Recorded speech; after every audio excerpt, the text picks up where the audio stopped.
Hello दोस्तों, Arjun study point में आप सबका स्वागत है। हमारी वीडियो अगर अच्छी लगे तो वीडियो को लाइक करिए, सब्सक्राइब करिए, कमेंट करिए और ज़्यादा से ज़्यादा शेयर करिए ताकि हम आप लोगों के लिए और अच्छा से अच्छा वीडियो बना सकें। हम लोगों ने पिछली वीडियो में पौधों में पोषण पढ़ा था पार्ट 3 में। आज हम पार्ट 4 लेकर आए हैं आप लोगों के लिए, जिसमें हम पाचन तंत्र के बारे में पढ़ेंगे। फिर उसके बाद मनुष्यों में पाचन के बारे में पढ़ेंगे। तो आइए सबसे पहले हम जानते हैं कि पाचन तंत्र होता क्या है। तो पाचन तंत्र को इंग्लिश में डाइजेस्टिव सिस्टम कहते हैं। भोजन में उपस्थित मुख्य अवयव। तो हमने आपको पोषण में बताया था कि भोजन में उपस्थित मुख्य अवयव क्या क्या होते हैं। कार्बोहाइड्रेट,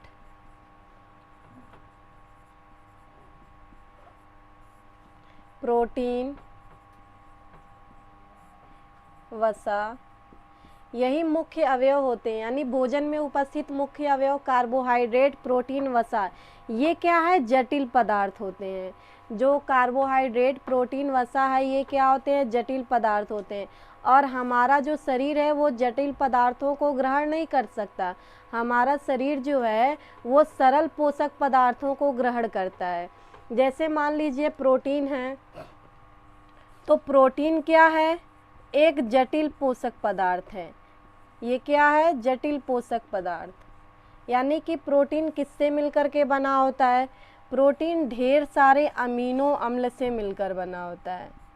प्रोटीन जो है ढेर सारे अमीनो अम्ल से मिलकर बना होता है। इस तरह से प्रोटीन ढेर सारे अमीनो अम्ल से मिलकर बना होता है।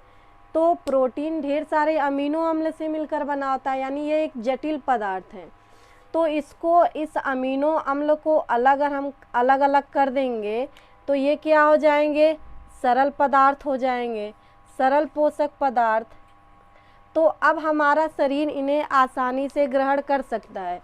तो इन्हीं जटिल पोषक पदार्थों को सरल पोषक पदार्थों में परिवर्तित करने की प्रक्रिया क्या कहलाती है? पाचन तंत्र। जटिल पोषक पदार्थों को अवशोषण योग्य सरल पोषक पदार्थों में परिवर्तित करने की प्रक्रिया क्या कहलाती है? पाचन तंत्र कहलाती है। अब जैसे कार्बोहाइड्रेट है, तो कार्बोहाइड्रेट भी जो है ये एक जटिल पदार्थ है। कार्बोहाइड्रेट भी क्या है? एक जटिल पदार्थ है। ये किससे मिलकर बना होता है? ये सुक्रोज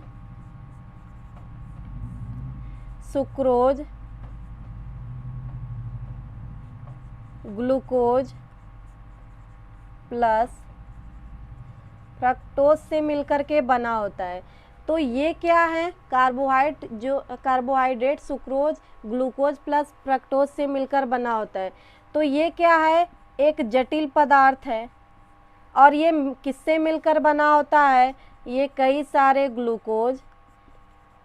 इनको अगर हम सरल पोषक पदार्थों में तोड़ते हैं तो ग्लूकोज और ये सुक्रोज में बदल जाते हैं।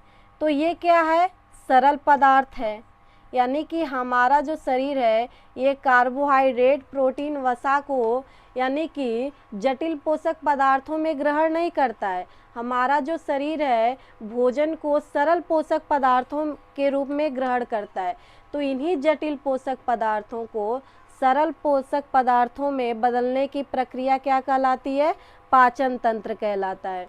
तो अब इनको बदलने के लिए, इनको परिवर्तित करने के लिए सरल पोषक पदार्थों को हमारे शरीर में पाचन तंत्र लगा होता है, जो यांत्रिक विधि द्वारा और रासायनिक विधि।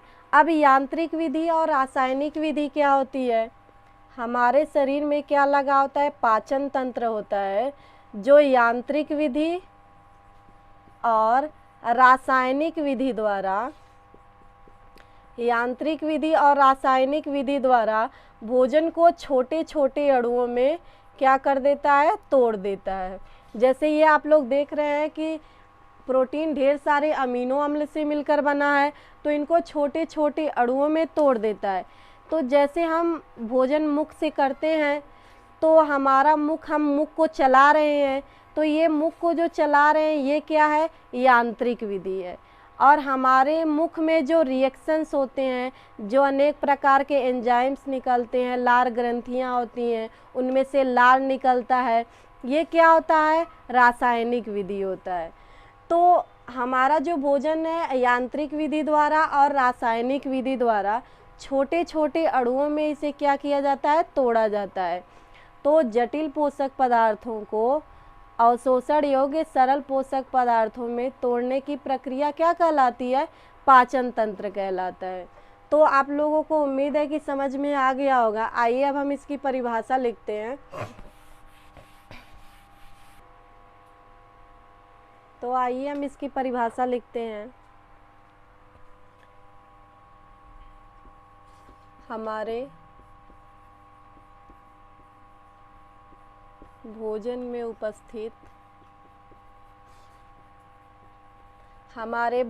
उपस्थित मूल अवयवों को, अवयव क्या होते हैं अभी हम आप लोगों को बताए हैं। भोजन में उपस्थित जो कार्बोहाइड्रेट, प्रोटीन, वसा होते हैं, इन्हीं को हम अवयव कहते हैं। तो हमारे भोजन में उपस्थित मूल अवयवों को हम उनके मूल रूप में ग्रहण नहीं कर सकते।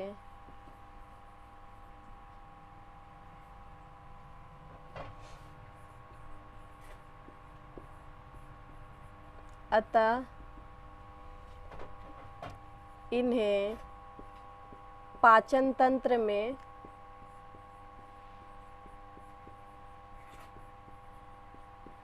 यांत्रिक एवं रासायनिक विधि द्वारा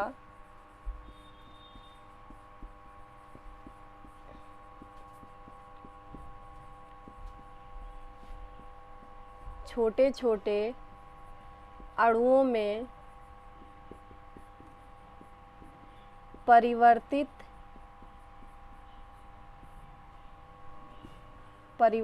किया जाता है।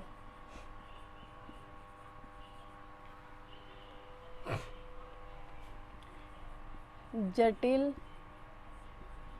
पोषक पदार्थों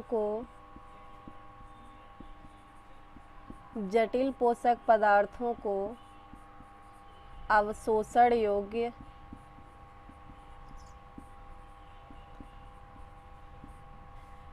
सरल पोषक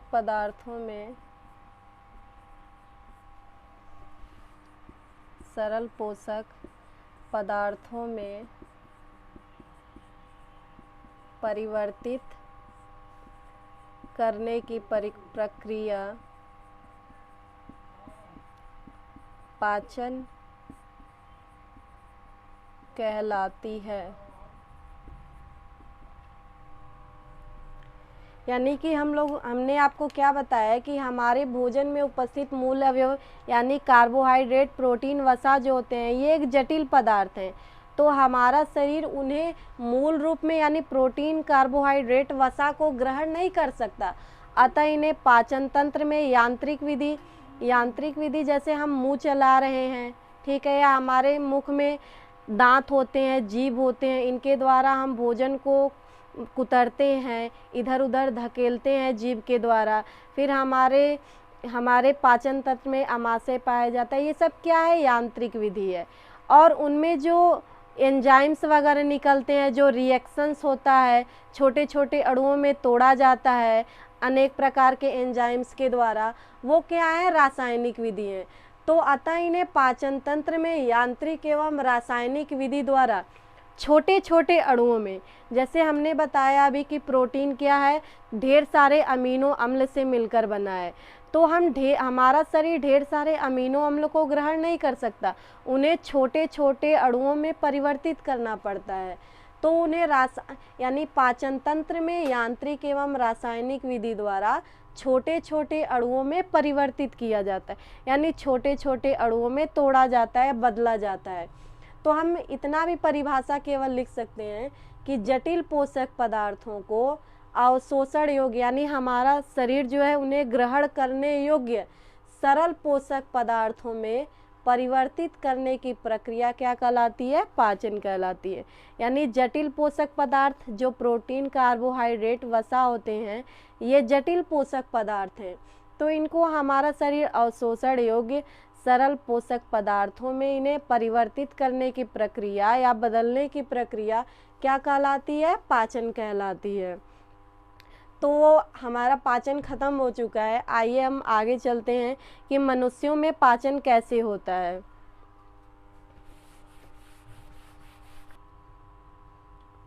तो देखिए आगे हम पढ़ते हैं मनुष्यों में पाचन तंत्र।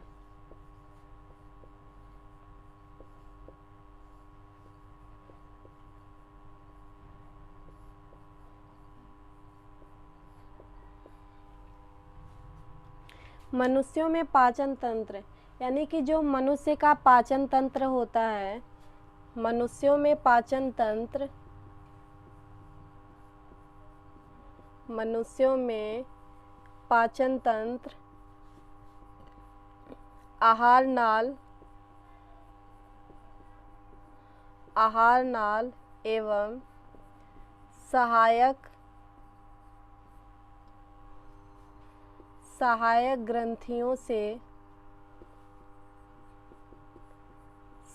ग्रंथियों से मिलकर बना होता है।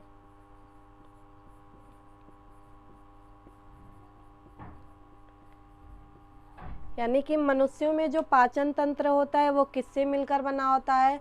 आहार नाल एवं सहायक ग्रंथियों से मिलकर के बना होता है। तो अब हम देखते हैं कि मनुष्य में आहार नाल क्या होता है।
यानी कि देखिए इधर जो मनुष्यों में पाचन तंत्र होता है वो आहार नाल एवं सहायक ग्रंथियों से मिलकर बना होता है।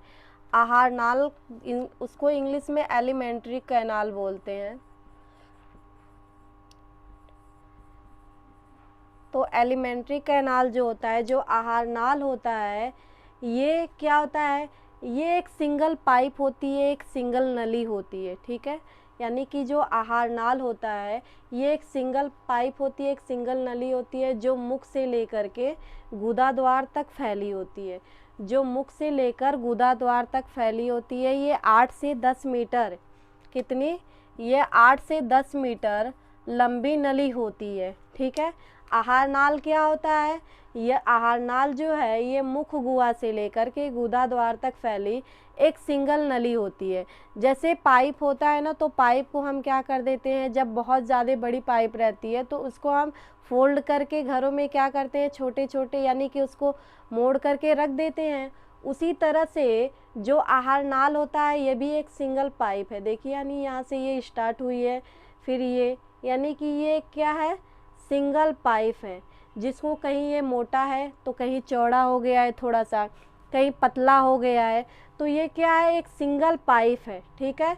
तो आहार नाल जो होता है ये मुख गुहा से लेकर गुदा द्वार तक फैला होता है और ये कितनी 8 से 10 मीटर क्या होती है? लंबी नली होती है। अब देखिए हमारे आहार नाल में होता क्या क्या है, तो इसे हम क्या कहते हैं? Buccal cavity.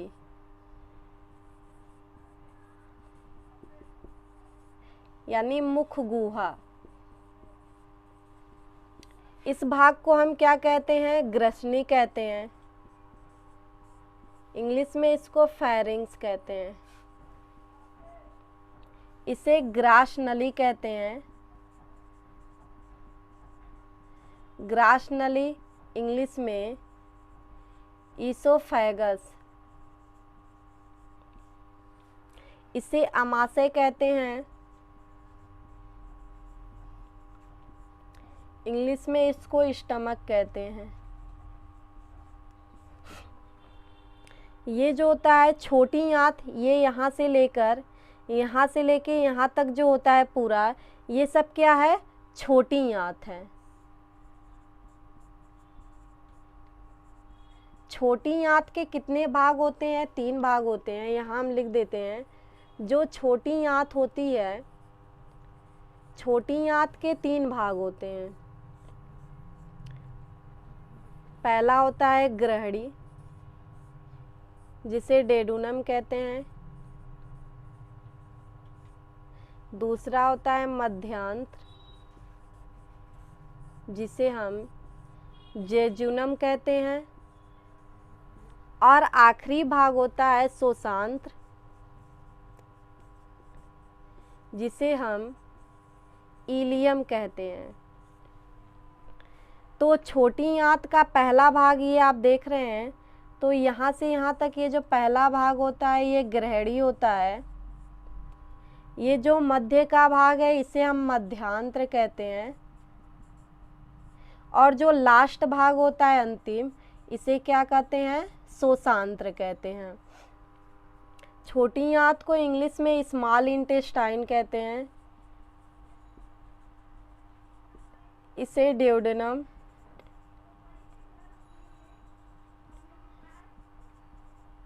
Jejunum, ilium. अब देखिए बड़ी आंत, यहाँ से लेकर के पूरा ये आप देख रहे हैं, ये क्या होता है? बड़ी आंत होती है। इसे क्या कहते हैं? बड़ी आंत, लार्ज इंटेस्टाइन।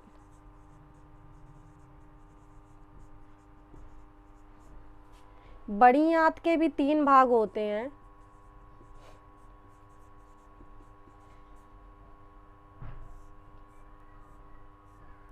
पहला होता है अंधनाल,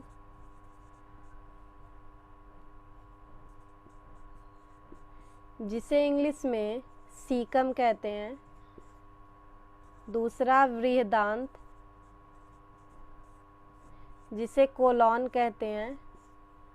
आखिरी होता है मलाशय, जिसे रेक्टम कहते हैं। तो ये देखिए जो बड़ी आंत होता है, बड़ी आंत के कितने भाग होते हैं? 3 भाग। यानी यहाँ से यहाँ तक जो भाग होता है इसे हम अंधनाल कहते हैं। यानी इसे इंग्लिश में सीकम कहा जाता है, अंधनाल। और ये जो आप देख रहे हैं यहाँ से यहाँ तक पूरा जो होता है, यहाँ से लेकर पूरा यहाँ तक, इसे हम क्या कहते हैं? बृहदांत कहते हैं। इंग्लिश में इसको कोलॉन कहा जाता है। कोलॉन के भी 3 भाग होते हैं, मगर हम आगे आपको बताएंगे। इसको क्या कहते हैं? रेक्टम कहते हैं। इंग्लिश में हिंदी में मलाशय। और लास्ट में क्या होता है? एनस, जिसे गुदा द्वार कहते हैं। तो मनुष्य का जो, अभी हम एलिमेंट्री कैनाल को क्या कहते हैं हिंदी में? आहार नाल। तो आहार नाल क्या होता है? ये एक सिंगल पाइप होता है, एक सिंगल नली होती है, जो मुख गुहा से लेकर गुदा द्वार तक फैली होती है। ये जो पाइप होता है कहीं पर पतला होता है, कहीं पर चौड़ा होता है, ठीक है, और कहीं पर हाईली क्वाइल्ड यानी कहीं पर बहुत ज़्यादा ही मुड़ा हुआ होता है। लेकिन ये क्या है? पूरी एक सिंगल नली होती है, ठीक है। यानी हमारा जो भोजन है वो इस तरह से आता है। सबसे पहले मुख गुहा, मुख गुहा से होते हुए ग्रसनी में आता है, ग्रसनी से ग्रास नली में आता है, फिर ग्रास नली से कहाँ आता है, अमाशय में आता है, फिर अमाशय से कहाँ आता है, छोटी आंत। छोटी आंत के कितने भाग होते हैं, 3 भाग होते हैं। तो पहले ग्रहणी, फिर उसके बाद मध्यांत्र भाग में, फिर मध्यांत्र से इस तरह से शोषांत्र में, फिर बड़ी आंत आता है। तो बड़ी आंत के भी 3 भाग होते हैं। पहला होता है यहाँ से यहाँ तक अंधनाल होता है, फिर इसे क्या कहते हैं, इसे जो है वृहदांत कहते हैं। ये जो है मलाशय। तो भोजन इस तरह से फिर गुदा द्वार के द्वारा हमारे शरीर से बाहर निकल आता है। तो हमने क्या देखा कि जो हमारा आहार नाल होता है ये क्या होता है, बिल्कुल सिंगल पाइप होती है। तो ये देखिए इसे मुख गुहा कहते हैं। यहाँ से यहाँ तक के भाग को क्या कहा जाता है, ग्रसनी कहा जाता है, फेरिंग्स कहते हैं।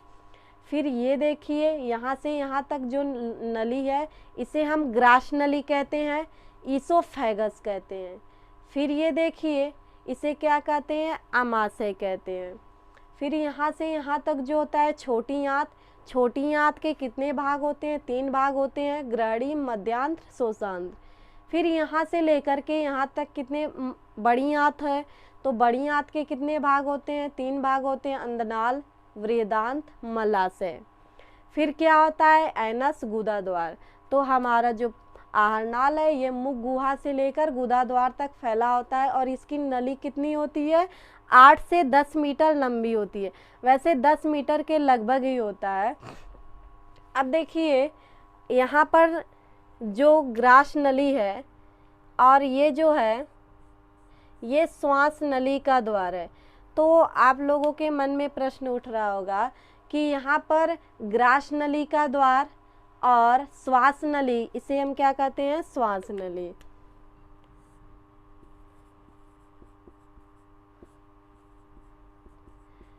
तो ग्रास नली और श्वास नली का द्वार एक ही जगह खुला हुआ है, यानी कि हम भोजन जब करते हैं तो भोजन के कण इसमें भी तो आ सकते हैं। तो इसीलिए यहाँ पर भी एक ढक्कन लगा होता है। क्या लगता है, एक ढक्कन, एक दरवाज़ा लगा होता है जिसे हम एपिग्लॉटिस कहते हैं। क्या कहते हैं, एपिग्लॉटिस कहते हैं। यानी जब हम भोजन करते हैं तो ये ढक्कन क्या होता है, बंद हो जाता है। फिर भोजन कहाँ चला जाता है, ग्रास नली में। ठीक है, जब हम भोजन करते हैं तो यहाँ पर एक दरवाज़ा लगा होता है, ठीक है, जिसे हम क्या कहते हैं, एपिग्लॉटिस कहते हैं। फिर भोजन सरकता हुआ कहाँ चला जाता है, ग्रास नली में चला जाता है। तो हमको क्या समझ में आया, आहार नाल जो है, चलिए आइए लिख लेते हैं। आहार नाल जिसे एलिमेंट्री कैनाल बोलते हैं।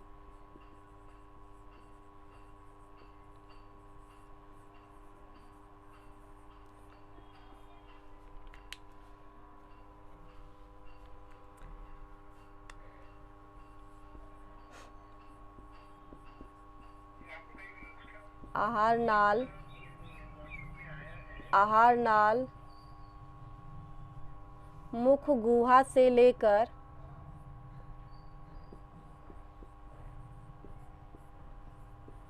गुदा द्वार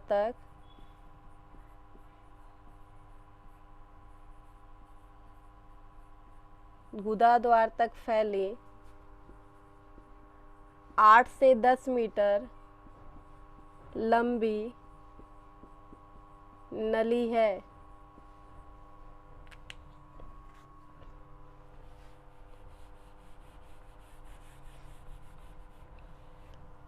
आहार नाल क्या है, मुख गुहा से लेकर गुदा द्वार तक फैली 8 से 10 मीटर लंबी नली है।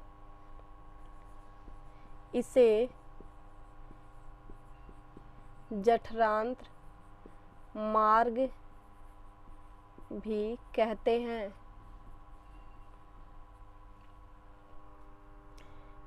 इसके निम्न भाग हैं। पहला, मुख एवं मुख गुहा, दूसरा है ग्रसनी एवं ग्रासनली, तीसरा है आमाशय, चौथा आता है छोटी आंत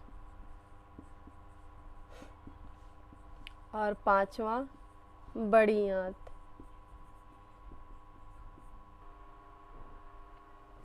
तो देखिए हम लोग ने क्या पढ़ा, मनुष्यों में पाचन तंत्र। मनुष्यों में पाचन तंत्र आहार नाल एवं सहायक ग्रंथियों से मिलकर बना होता है। तो हमने आहार नाल के बारे में पढ़ लिया थोड़ा सा, और सहायक ग्रंथियां क्या होती है, सबसे पहले हम आहार नाल के बारे में डिटेल से पढ़ लेंगे, फिर सहायक ग्रंथियां क्या होती हैं उसे पढ़ेंगे। तो आहार नाल जो है ये मुख गुहा से लेकर गुदा द्वार तक फैली 8 से 10 मीटर लंबी नली है। इसे हम जठरांत्र मार्ग भी कहा जाता है। जो आहार नाल है मुख गुहा से गुदा द्वार तक फैला होता है, इसे हम जठरांत्र मार्ग भी कहते हैं। इसको जो है निम्न भागों में बांटा गया है, यानी इसे हम बांट करके इसी आहार नाल, सिंगल नली होती है ये, इसी को हम 5 भागों में बांट करके पढ़ते हैं। सबसे पहले हम मुख एवं मुख गुहा के बारे में, यानी कि मुख गुहा बकल कैविटी मुख के बारे में पढ़ेंगे कि मुख में क्या क्या होता है, ठीक है, जो हमारे भोजन को पाचन करने में सहायता करता है। फिर ग्रसनी एवं ग्रासनली, ये ग्रसनी एवं ग्रासनली, इसके बारे में हम पढ़ेंगे कि भोजन कैसे यहाँ से यहाँ तक आता है, कैसे गुजरता है। फिर उसके बाद आमाशय, यानी कि उसके बाद ग्रसनी एवं ग्रासनली के बाद हम आमाशय के बारे में पढ़ेंगे कि आमाशय में भोजन का पाचन कैसे होता है। फिर उसके बाद छोटी आंत, छोटी आंत के बारे में पढ़ेंगे, फिर बड़ी आंत के बारे में पढ़ेंगे।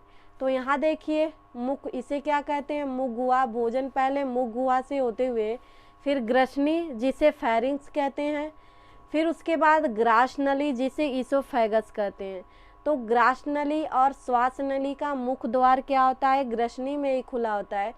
तो जब हम मुख गुहा के द्वारा भोजन करते हैं तो यहाँ पे एक दरवाज़ा होता है, एक जिसे हम एपिग्लॉटिस कहते हैं, तो ये बंद हो जाता है। मगर कभी कभी क्या होता है, जब हम सांस लेते हैं, भोजन करते समय बात करते हैं, तो ये जो दरवाज़ा होता है ये क्या होता है, खुल जाता है, ये जो ढक्कन होता है खुल जाता है।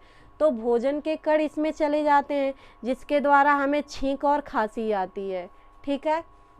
तो फिर भोजन कहाँ जाता है, ग्रासनली, फिर ग्रासनली से होते हुए जिसे हम ईसोफेगस कहते हैं, फिर आमाशय, आमाशय को हम स्टमक, आप इंग्लिश नाम भी याद कर सकते हैं। अगर आपको पेपर में हिंदी याद है, हिंदी वर्ड याद है तो आप हिंदी भी लिख सकते हैं, इंग्लिश में याद है तो इंग्लिश में भी लिख सकते हैं, कोई दिक्कत नहीं है। फिर उसके बाद आमाशय के बाद क्या आता है, छोटी आंत। छोटी आंत के कितने भाग होते हैं, 3 भाग होते हैं, ग्रहणी, मध्यांत, शोषांत, ड्यूडेनम, जेजुनम, इलियम। तो यहाँ से यहाँ तक का जो भाग होता है इसे हम ग्रहणी कहते हैं। फिर ये जो भाग होता है इसे हम मध्यांत्र कहते हैं। फिर ये जो भाग होता है उसे हम शोषांत कहते हैं, ड्यूडेनम, जेजुनम, इलियम। फिर उसके बाद क्या आता है, बड़ी आंत आती है।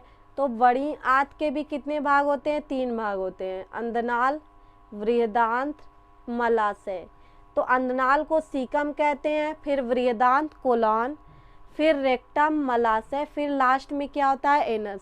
यानी भोजन ग्रासनली, फिर आमाशय, फिर छोटी आंत, फिर बड़ी आंत से होते हुए एनस यानी गुदा द्वार के द्वारा क्या बाहर निकल जाता है।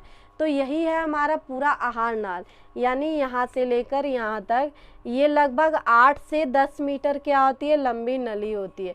इसी को निम्न भागों में बांटा गया है, मुख एवं मुख गुहा, ग्रसनी एवं ग्रासनली, आमाशय, छोटी आंत, बड़ी आंत। तो आइए अब हम एक एक करके पढ़ेंगे। सबसे पहले मुख एवं मुख गुहा के बारे में पढ़ेंगे।